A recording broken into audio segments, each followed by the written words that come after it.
The storm brings frequent anomalies. To help us analyze the situation, we brought some special guests to our show. Let's welcome our new friend, Researcher Medicine Pocket. Yeah, me. Who else could it be?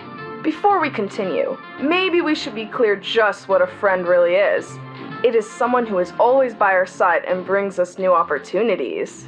If that's the case, you might say the storm is our friend. That's right.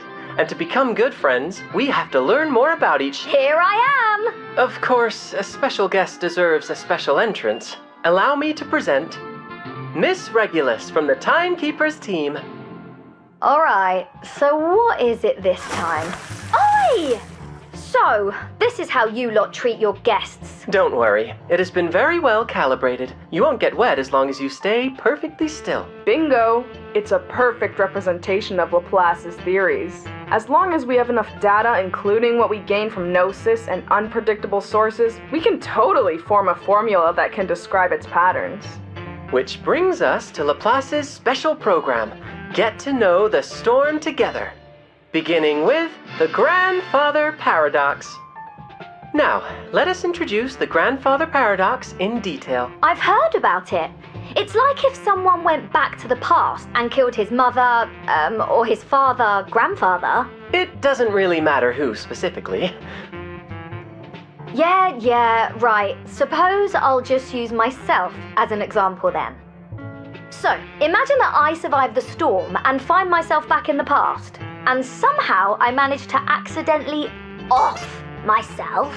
But how could the me that did it, do that if I did myself in during the past? That's the whole idea of the mother paradox. So, do we need to worry about this paradox after the storm? I'm sure many at the Foundation would like to know the answer. And we can easily find a volunteer who has a mother in the past. Hold on now. This isn't what I signed up for. That's cruel. Don't worry. It only took a gun and a poor critter. The gun was made in 1930 and rigged to fire a tatzelworm's venom, which was extracted from an adult tatzelworm. After that, it was stored in Laplace's vault. Then, when time was reversed to 1929, the Foundation killed that tatzelworm with the very same gun. So, what happened? Did the gun disappear? No. In fact, nothing happened. In conclusion, we can say that this paradox does not appear to occur in time travel caused by the storm. The implications might mean that what we're going through may be something even more complicated than time travel. So, Regulus, what's on your mind? Just thinking, now that I wish I could meet my mother and myself in the past. No matter how cruel reality gets, we're always free to imagine. So, you would...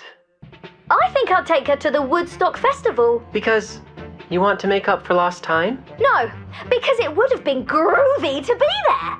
Plus, if I met myself in the past, then I could tell her, don't you bloody take Apple out to sea on June the 3rd, 1966. I'm bloody serious.